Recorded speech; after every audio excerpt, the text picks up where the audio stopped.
Jackie, Ishmael, I've drawn up a plan to get people to listen to our show.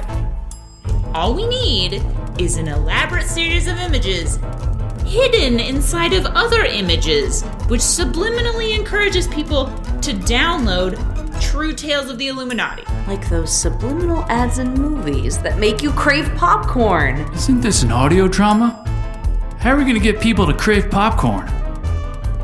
Oh no, I'm doing it. Okay, but why do people need to listen to the show? So that by season 4 we can sell the feed and use it to advertise overproduced true crime shows? But why? To sell mattresses online. I don't get it. We can't build the mattress stores fast enough. Why not? We aren't in charge of zoning. Yet. Yet. So we want people to listen so we can scratch out a living on perilously thin direct sale mattress margins. I would like to invest... No, it's so that we can get them hooked on the intrigue and humor of True Tales of the Illuminati. Well, this is doing a terrible job of that. Usually by now we would have committed a very roundabout regicide. Or faked the moon landing a couple of times. This is just step 1.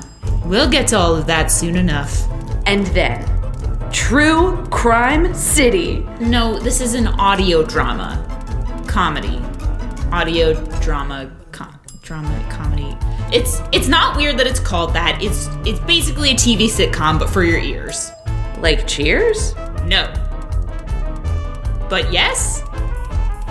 But no. Kind of. I had a true crime show once with a family of sparrows. He got lost in a birdhouse? Don't ask. You can ask, but it's scary and compelling. True Tales of the Illuminati, a workplace sitcom about conspiracies gone wrong. Listen now on your podcatcher of choice.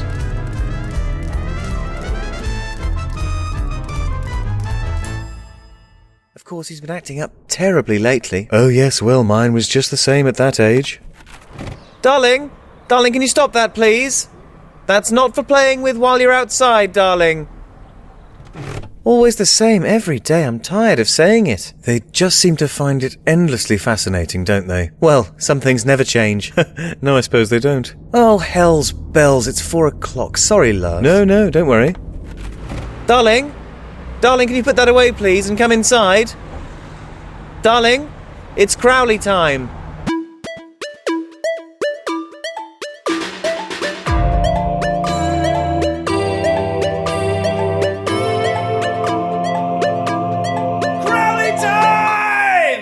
Hello and welcome to Crowley Time with me, Tom Crowley. With me, Tom Crowley. Events are funny, aren't they? The space between something beginning and something definitively, or at least arguably, ending. The point when it is happening, when it is an event. How about that, huh? It can be so difficult to define the point when an event ceases to be happening and becomes instead a past event. When you can tie a ribbon on it and feel a sense of resolution that the event, whatever it was, whenever it began and however long it went on, is over and can be consigned to the recycling bin of your mind, where it is instantly pulped and turned into experience. But how often do you know that an event is truly over? The working day ends at a certain point. You know that because you leave work. Sporting fixtures end at a certain point. You know that because you leave the stadium to go find some innocent people to shout at. But many other events are more nebulous and seem to fade out rather than stopping suddenly. Worse yet, some of these events have knock-on effects that become other events, which themselves have knock-on effects that become yet further events, and so on, in a never-ending event-aganza. Then the world becomes nothing but an infinite stream of events that never end and only multiply until there are so many events happening simultaneously that you can't remember what day it is or where you are or where you're supposed to be right now, and it never stops! It never ever stops! Which is why I consider it a service to create finite things to gift to the world. This show is finite. This episode of this show is finite. It started a few minutes ago and will end after the following segments, which are in and of themselves finite, are over. You're welcome.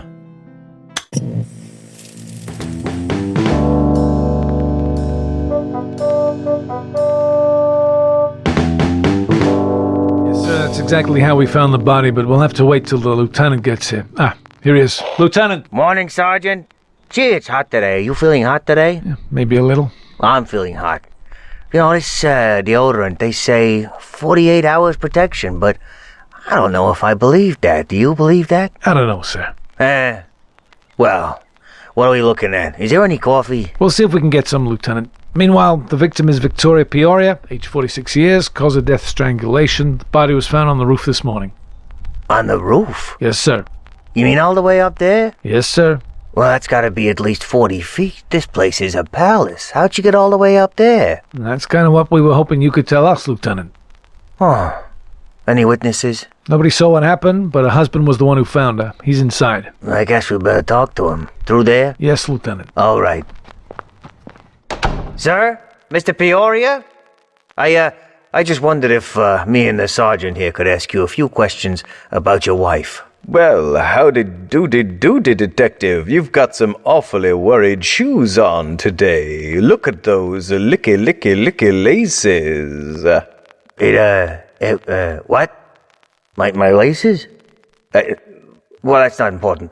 Mr. Peoria, you said you found your wife on the roof. Victoria went up on the roof, that's right, and then she kept right on going up to heaven, and she sang a song of sorrow with the angel Gabriel and all his pink-bottomed little cherubs. Uh-huh, and just what is it you do for a living, Mr. Peoria? Oh, little old me.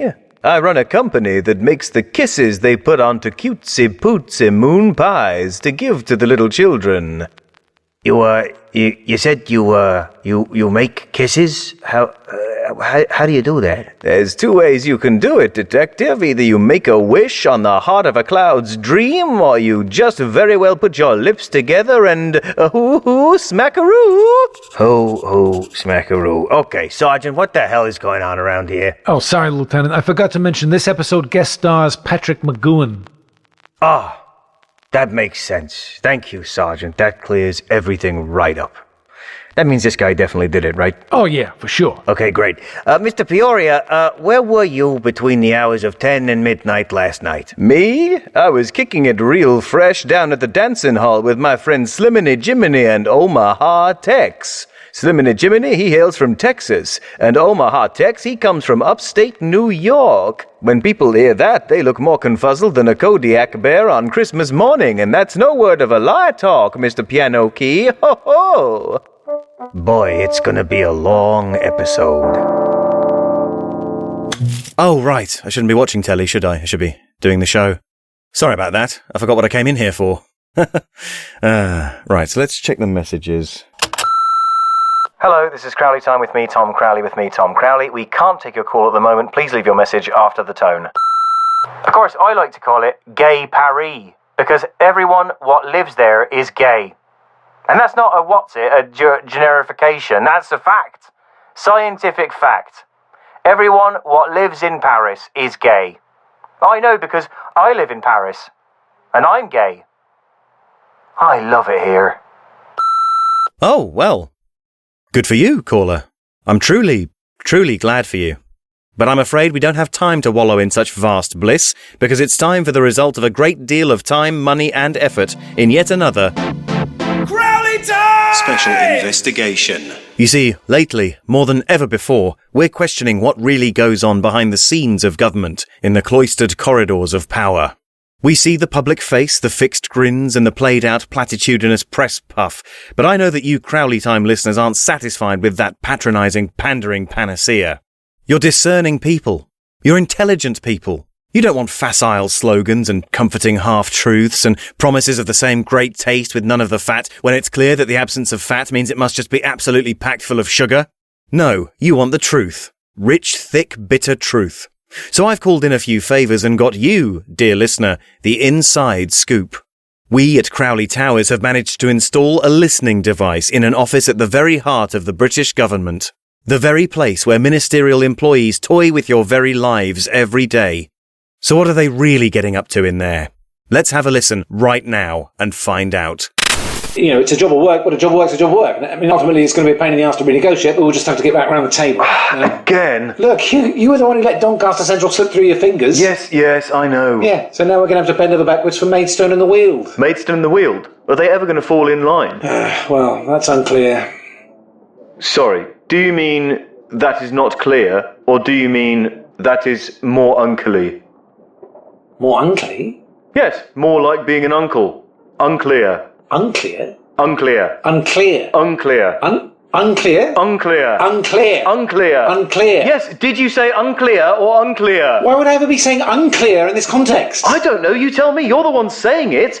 Maybe the doubt over whether Maidstone and the Weald are ever going to fall in line reminds you of your uncle. Well, my uncle isn't he? What conceivable interpretation of what I was saying could have led you to that conclusion?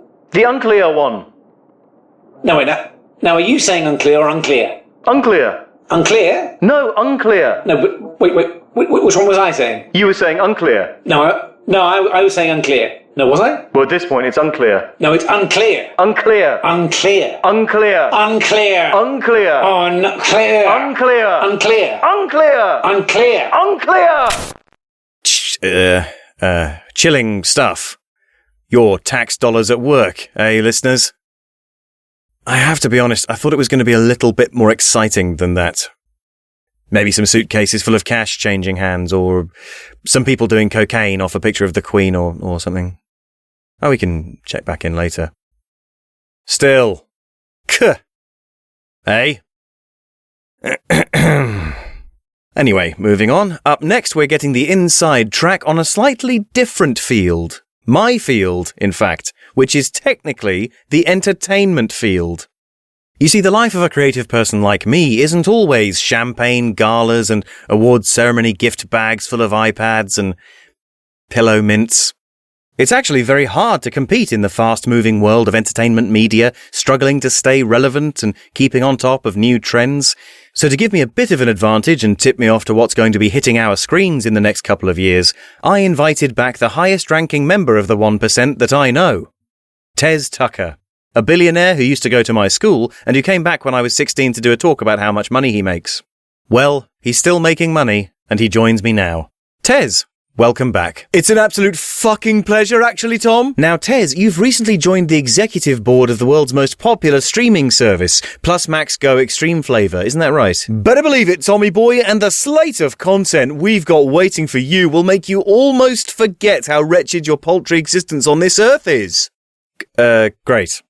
Certainly, people are saying that this era of streaming services is ushering in a new golden age of television entertainment, and everyone's champing at the bit to find out what's coming next. Do you have any previews for us? Oh gosh, well, there's Duty of Honor Season 9. We picked that up off the Beeb after they cancelled it, and it's going to be exactly the same turgid, humorless police nonsense you normies seem to love for some reason, only now that it's not part of a schedule, there's no limit to how long the episodes can be. Right, okay, well, lots of people really did love Duty of Honor, so that's... Also, we've got a gripping true crime documentary about a grotesque and horrifying series of murders which are due to take place next month, an adaptation of a 150-page novella which we're going to stretch out to 4 seasons, after which nobody will be watching anymore and we'll cancel it before it ends properly, a very edgy and relevant new drama based on some tweets someone did, and this is very exciting, we've got one of the world's most promising up-and-coming comedians, and we forced her to host a game show about knitting.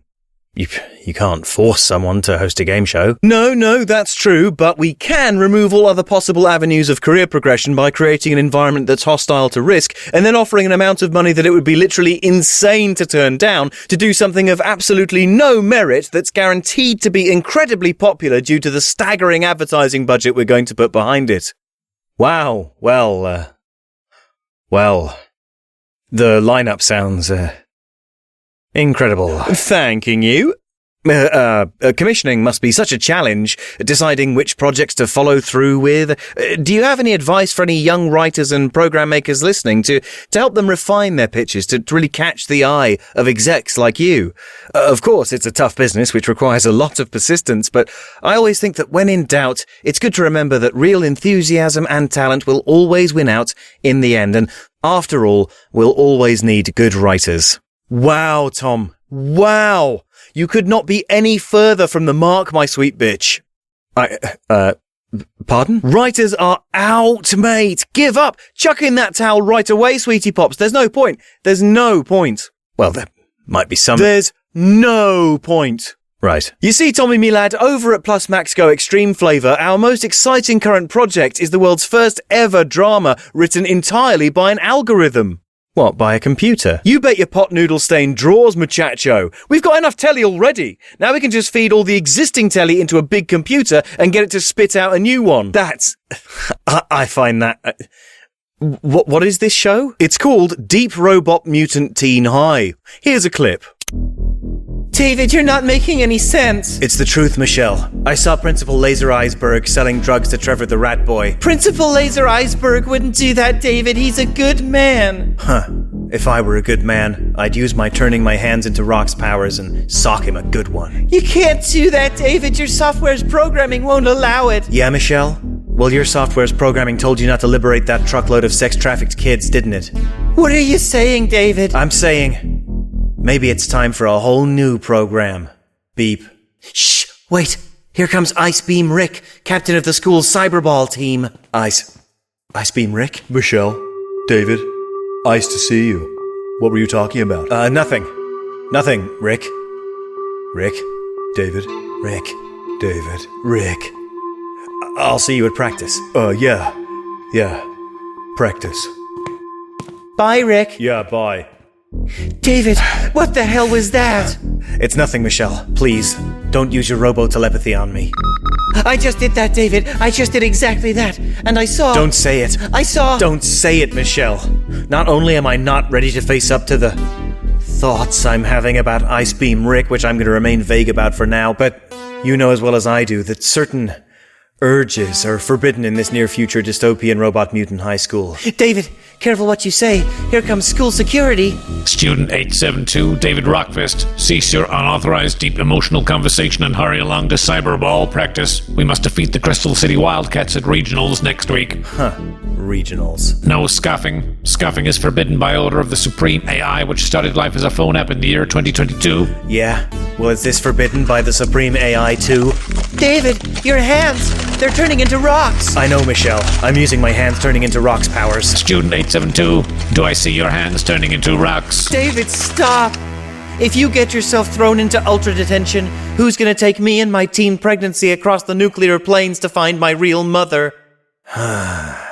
Beep. Well, what do you think? That Well, it's certainly an interesting experiment, but I can't imagine something like that will ever overtake good old-fashioned, authored... The first episode came out last week and it's had more viewers than the moon landing. Right. You should read some of the fan fiction too. Suffice to say, David's rock fists have featured prominently. Okay, thanks, Tez. I think that's enough. Top trending topic on every social media platform too. All right, Tez. We're thinking of turning hashtag Deep Robot Mutant Teen High into an NFT as well. Then every time someone uses it, we get 20 quid. Tez, it's been wonderful to have you. I know. But if you don't leave now, I'm worried I might hurt myself. Message received and understood, Tombo. I better run anyway. I'm late for the West Hertfordshire Squid Game. I've got 3 million riding on a very nippy, disgraced chiropodist. Ciao. Still, there's always podcasts, eh? Good old podcasts. They can't take those away from us, can they? Can they? With children today, it's all about screens. In my day, it was all about wheels. What can you put wheels on? How many wheels? Wheels with spikes.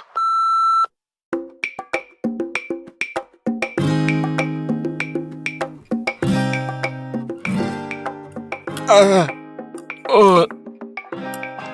we are. And spit. Lovely. Thank you, Mr. Norton. Your preliminary examination looks fine. The doctor will be through in a minute. Thanks. I always get nervous in dentist offices. I know it's silly, but I always have done ever since I was a kid, and it's never gone away. Gosh, do you know you're the first person ever to say that? Well, it's true, though. Well, there's nothing to be nervous about, Mr. Norton. Dr. Madison must be the gentlest dentist at this practice. Gentlest dentist. So you've got nothing to worry about. All right, well, if you say so. Here he is now. Good morning, Doctor. And hello, nurse. I trust you got a good and healthy hearty night's sleep away with the gossamer angel clouds, What? Yes, I slept fine. Thank you, Doctor. No trouble from the itty-bitty-titty bedbugs a-creeping and a-crawling in your listening pipes? No trouble from the bedbugs at all. Excuse me, what's happening? Now, Mr. Nottingham, it's Norton. Let's take a look at those toothy pegs and see if there ain't any nasty little ghosts we need to scare out of those cavity holes. Scritchy, scratchy, scritchy, scratchy. Nurse, what the hell's going on here? I don't like this at all. Sorry, Mr. Norton, I should have mentioned this dental examination guest stars Patrick McGowan. Oh, I see. Oh, that makes sense. All right now? Yes, thank you. Sorry, I just got a bit confused there for a second. Right. Well, I think you can continue with the examination now, Doctor. Good. You know how I like to go sniffling and spiffling around. Now open up, Nottingham, because I got my swim shorts on and I'm looking to take a dive. Well, in we go. What are you hiding in here? Now, who's this little fella? I'm going to call you Mr. Enamel. Give us a smile, Mr. Enamel. Show us your carapace. Yes, sir. Unclear. Unclear. Unclear. Listen, unclear. Oh, the trouble is, not only can I not remember how this started. No. Now I think I'm just saying it because the word has lost all meaning and I can't stop. Yeah. What word? Unclear? No, unclear. But you were saying unclear. No, I was saying unclear. Unclear. Unclear. Unclear. Unclear. No, sounds like they're very much still on that. But never mind them, listeners. We shouldn't be looking to our elected officials for answers anyway. We should be looking to 5-year-old children. And we will, as we check in with our infant savant, Wingnut. Hello, my name is Wingnut. I am a 5-year-old boy that helps you with your problems. And the other day I saw a stoat. It had small little eyes that could see into my thoughts. Luckily, I was thinking about nice things like sweets and how pretty the stoat's fur was. Phew, that was a lucky escape, wasn't it? Welcome to Ask Wingnut, the show where me, a 5-year-old boy, reads your lovely letters and tells you what to do in life.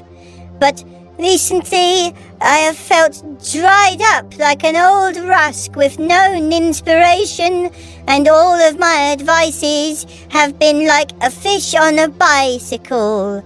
Rubbish. You see, while I am a good advice boy and speak always from my heart, sometimes my heart is a bit tired and worn out. I believe it was Antoine de Saint-Exupéry who said, "It is only with the heart that one can see rightly. What is essential is invisible to the eye." And even though the idea of having eyes in your heart is very scary, I think I understand what he means. My heart has gone all fuzzy like my eyes when it is time for a little sleep, and I must let my heart have a nap so it can come back and see clearly again. But where does that leave you, my lovely listeners, with your problems? I knew that I couldn't just leave you all sad and not knowing what to do, so I asked myself, if I have a worry, who do I ask about it?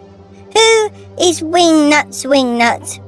I realized almost immediately straight away that the answer was my godfather, Norman.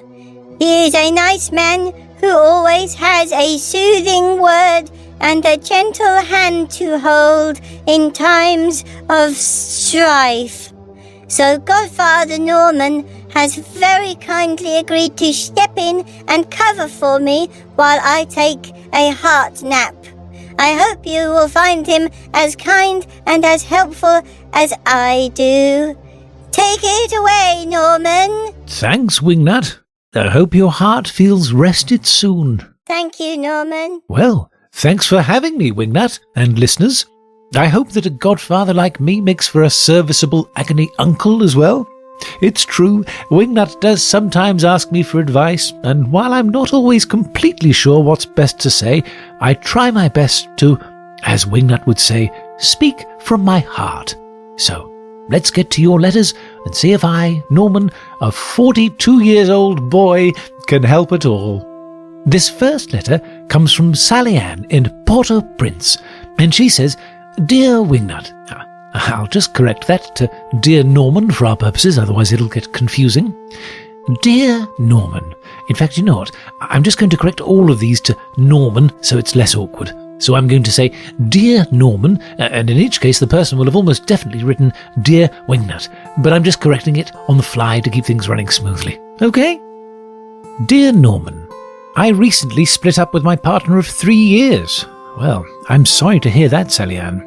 And she keeps logging into my Netflix account, using it on my dime, losing my place in the shows I'm currently watching, and giving thumbs down to the sorts of films I really like King Ralph and Spotlight, while also giving thumbs up to the sorts of films I really hate, like Fast and the Furious Presents Hobbs and Shaw and Captain Corelli's Mandolin. I've thought about changing my password, but it seems aggressive to just do it out of the blue, and I don't want to have a difficult text conversation about it. What should I do? Now, Sally Ann, first of all, I'd have to say that everyone in the world would like to know a painless way to end a relationship, and in my opinion, it doesn't exist. There are so many complicated and hurt feelings mixed up in a situation like this that it's easy to feel conflicted. You might feel guilty if you were the one who ended things. You might even feel ashamed for having feelings of resentment if you weren't. But you must remember that no matter what you and your former partner shared, you are a person in your own right. You have the right to move on as a free, autonomous person. And by clinging to your Netflix login, your ex is attempting to remain tethered to you, consciously or not, and she's denying you that right. And here's where I have to give you some tough love, Sally Ann. You might not want to have any difficult conversations by text or otherwise, but you are going to have to deal with this situation in person, head on. So what I want you to do is to go to her house or her flat, wherever she is living now, and set it on fire. Set it on fire, then run. Run fast. If you could make the fire look like an accident, great. Protect yourself, of course, but the important thing is that your ex's home catches fire. Don't let her know you're coming. Don't send her a message to explain yourself. She knows what she did. She knows. Set her home on fire. The next letter I have here is from someone who wishes to remain anonymous in Wokingham, and they say, Dear Dear Norman, my boss is a furlough scheme cheat. He claimed full support for our firm even though we were being forced to work from home, and some of our warehouse workers were even being made to go into work in person in secret. I have evidence of this and want to report it to the government, but my boss is a powerful man, and even if he gets sent down for it, I'm worried he might poison the well and stop me from getting another job in this county, let alone this town. Do you think I should turn him in? Well, anonymous listener, I'd have to say yes. Your employer has broken the law, and it's only right that you should inform the authorities because, let's not forget, it's your tax money that he's stolen. Yours and mine, and every taxpayer in the United Kingdom. The furlough scheme and the self-employment support scheme was paid for and will continue to be paid for by honest, law-abiding British citizens just doing their best. And that's why I think you should set his house on fire. By all means, send the evidence to the feds, but once that's done, the next job on your to-do list should be getting that nice, big house of his on fire. Tout sweet, mon ami. He knows what he did. They all do, these bastards. Get their houses on fire, Francis. Anonymous. Get it done. Get it on fire. Our final letter comes from Marianne in Calais, and she writes, Dear Oh, for fuck's sake. Dear Norman, my grandmother passed away recently, and my aunt is withholding the details of her will. I think we all know where this is going, Marianne, right? She thinks she can get away with anything, and you're going to show her she can't. Only takes a second. Oily rag, dregs of a bottle of vodka, even some old newspaper. Light it up. Through the letterbox. Whoosh! Because these people, they're just living for themselves. They think they can take and take and take and never give anything back, and you know what? They can. But not if they want their house to stay not on fire. Not on my watch.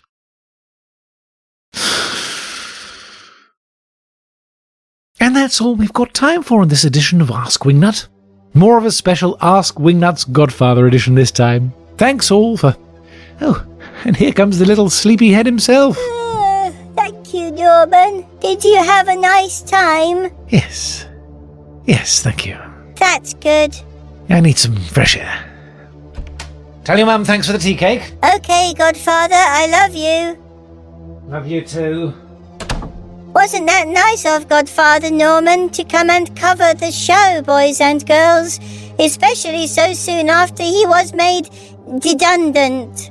I hope that he had lots of good and nice things to say to you all, and that you will take his advices into your own heart, as I always do.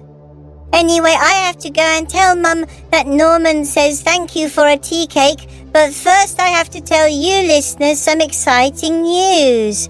Tom Crowley has done an email address for his show, and he says that I can use it as well, as long as I don't get chocolate sticky on the keyboard.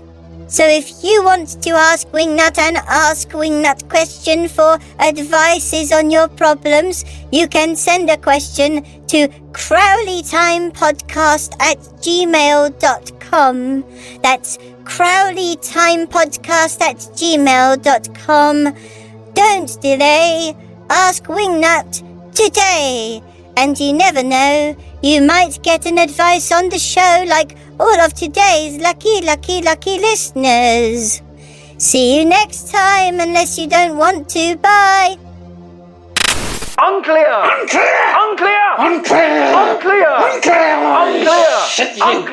Stop! It's not fun anymore. I just want it to be over. Okay, fine. Let's just leave it alone. Good. Now, where were we? Maidstone and the wheels. Yes.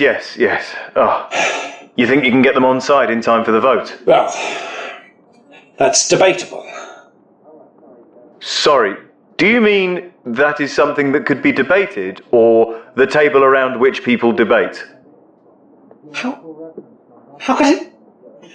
could you... I said debatable! Debate table! Debatable! I've wasted so much money on this. But still, we live and learn from our mistakes, from our experiences, from events. Don't we, listeners? And speaking of events, here it comes. It's the end. Well, almost, after this little goodbye segment and the credits and the bit after the credits. You'll know when it happens because the noises will stop. Or an old episode of Mark Maron will start playing, depending on your podcast app. Regardless, we're undoubtedly approaching the end of this episode, but before we get there, there's a little bit of admin to take care of. As Wingnut mentioned, you can now email this show at crowleytimepodcast@gmail.com. That's crowleytimepodcast@gmail.com. So let's check the post room now and see what you wonderful people have been sending in.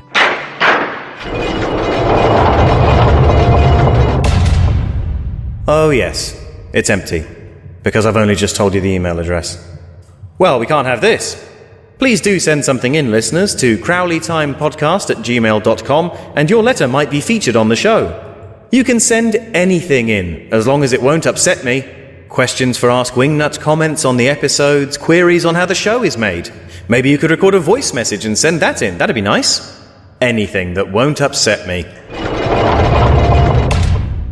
But while we wait for the post to start piling up in there, there's just one message that I need to convey, and that's a huge thank you to this episode's special guest, Mike Wozniak. Mike, thanks so much for joining me. Pleasure's all mine, Tom, thank you. Well, I'm glad. What was your favourite part of the show? It's quite a lonely childhood, but I had these lovely little wooden pandas my grandfather made me, and they were all the company I needed, really. Great. If you're not familiar with Mike's work, then who are you? A horrifying bioluminescent jelly creature of some sort living in the vast undiscovered depths of the Pacific Ocean? If you are, please do get in touch. We've got so much to learn from you. But more importantly, if you can get the internet down there, then for the love of goodness, check out everything Mike Wozniak. Alongside his extensive and much celebrated work on television, in the sitcom Man Down and the game show Taskmaster and much more besides, he's also quite the one for spooning brilliant audio comedy into the ears of the world. Both of his podcasts, Three Bean Salad and the St. Elwick's Neighbourhood Association newsletter podcast, are personal favourites of mine, and you can also hear him in countless episodes of the Majestic Beef and Dairy Network podcast, in which you can also hear me all over the place, but we're not talking about me, we're talking about Mike, who you can also find on Twitter at Mr. Mike Wozniak. And while we're talking about Mike, this episode's Patreon-exclusive bonus material is Mike.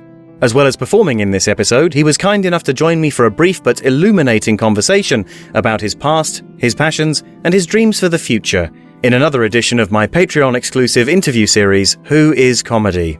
To hear that interview, simply sign up as a supporter of this show for a mere $2 per episode, or local equivalent, at patreon.com/CrowleyTime. Once you've signed up, you'll also gain access to all the bonus material I've ever put out. Sweet potatoes, what a deal! That's patreon.com/CrowleyTime, please. And while you're throwing your money at good causes, I'd like to ask everyone listening now to consider purchasing a copy of an audiobook that I wrote, called The Scarifiers, An American Werewolf in Ludlow. Not only did I write it, so it's very good actually. The excellent people at Bafflegab Productions who put it together are donating 100% of the proceeds to the Disaster Emergency Committee's Ukraine humanitarian appeal, providing essential relief to people displaced by war. If you don't know The Scarifiers, it's a fantastic series of radio dramas and audiobooks set in the 1930s, all about MI-13, Britain's first, last and only line of defence against the nasty bits of the supernatural. All the Scarifiers stories are well and truly worth your money, but if you're principally interested in helping the people of Ukraine, or you're only interested in Crowley content, then An American Werewolf in Ludlow is the one for you. Each Scarifiers adventure is a self-contained rib-tickling thrill ride anyway, so you should be able to dip in no problem. That's The Scarifiers, An American Werewolf in Ludlow, available now as a digital download from bafflegab.co.uk. That's bafflegab.co.uk. Please do consider buying a copy today. It's only a $5, but you can choose to donate more if you're able. The next episode of Crowley Time will be released as soon as I find that pen. Where is that pen? No, not that pen, the other pen. So make sure to subscribe, so you'll be alerted at the precise moment that happens. Everything you've just heard was made by me, Tom Crowley, and featured special guest Mike Wozniak. Please submit all praise, questions or complaints to @atomcrowley on Twitter or email crowleytimepodcast@gmail.com. To help me make back some of my squandered espionage money, go to patreon.com/crowleytime and become a supporter today. Or go to crowleytime.com and buy a copy of Discount Bin, this show's first soundtrack album. And remember, all good things must come to an end, while all bad things seem to last for bloody ever. So maybe, if you start pretending that good things are bad, you'll get a lot more out of them for much longer. Take care.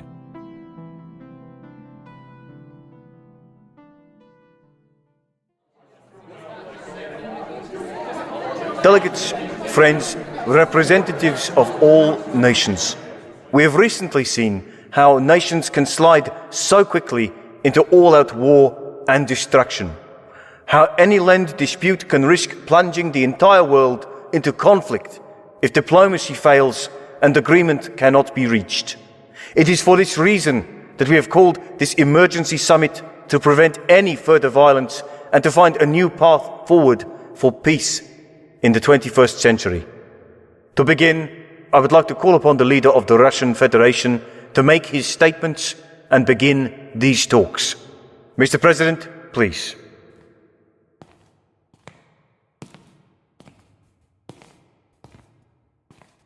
Well, bonjour and privyet, fellow planet friends. I hope you didn't make a little pee-pee in your potty pot when I got a little naughty and started giving the nuclear bombs an ickle-tickle. I just can't help myself when the moon gets as high as an elephant's eye and the sun gets as fun as an elephant's buns. I just can't stop myself from getting on my itty-bitty television soapbox and spouting off all sorts of hoo-haws and gewgaws. You know Mr. how Secretary, it is. what's going on?